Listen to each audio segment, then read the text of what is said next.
welcome to Uneven Living.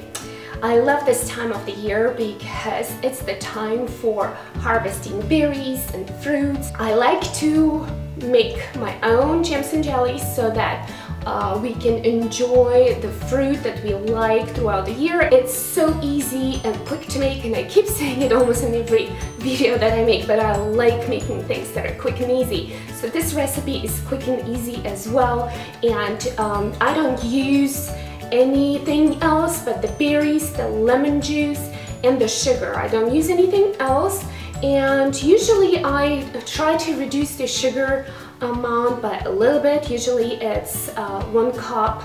The ratio is 1 cup of fruit to 3/4 cup of sugar, and for this recipe I'm going to use 3 cups of fruit and 2 cups of sugar. So I'm going to cut it by 1/4 cup of the sugar. And no matter what jars you use, whether they're store-bought or whether you reuse store-bought jelly jars, I like to use Bon Maman jelly jars.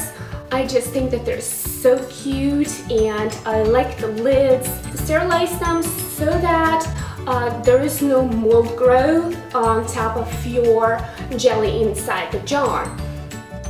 So first, before I begin making the jam jellies or preserves, I sterilize my jars and lids. So I use boiling water to temper the glass, and I pour a little bit of boiling water and swirl it around in the glass to kind of make the glass get used to the hot water before I put it into the pot with boiling water later on. So now I add a little bit more water. Then I fill up the glass completely.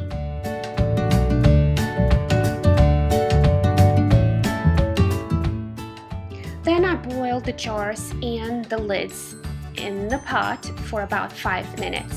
After the 5 minutes, take them out carefully and set them upside down on a clean, dry towel or paper towel.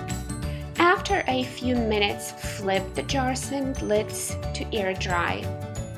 Now I start working on the berries. I have about 3 cups of organic raspberries here. For berries, it is best to use USDA certified organic or organically grown berries to reduce the amount of pesticides you're exposed to. So I'm going to blend the berries so that I can bring them to a more smoother consistency, and I'm using the pulse button on my blender, making sure I don't overblend. Pour the blended berries through a sifter. I don't want to have all the seeds in my jelly, but I want to have just a little bit for visual interest, and it just looks more raspberry-like.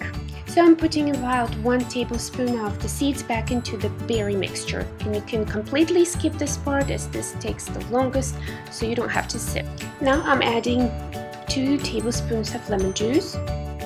Now I'm adding 2 cups of organic cane sugar. If you like your preserves on the sweeter side, you can add more sugar. Isn't this color beautiful? Now mixing all the ingredients together. Now I'm pouring everything into a cold pot, and I recommend using a very large pot, much larger than the mixture, so that it doesn't splash everywhere when you're boiling it. I'm setting my stove to high. Make sure to stir constantly so it doesn't get burned.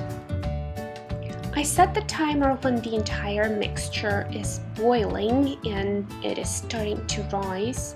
I usually boil my jams and preserves for 3 minutes, and then I turn off the stove and let them sit on top of the stove until it stops bubbling. Now that the jars have cooled while I was cooking the preserves, I need to temper the jars again. So again, here I pour a little bit of the preserves or the jam, whatever I'm making, into the jar, and then I swirl it all around to cover the sides of the jar. Once I have done that, I fill up the jar.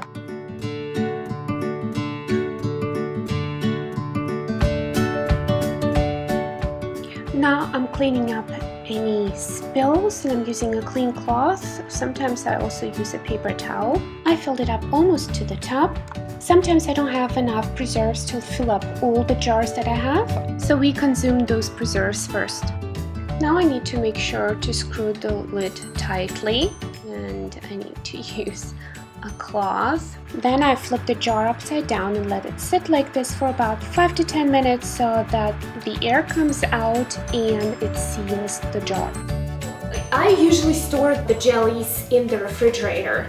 If I don't use them at this point of time, I tuck them away somewhere in the back of my refrigerator, and they're easily accessible still, and I usually store them up to a year, and they do not have any mold inside.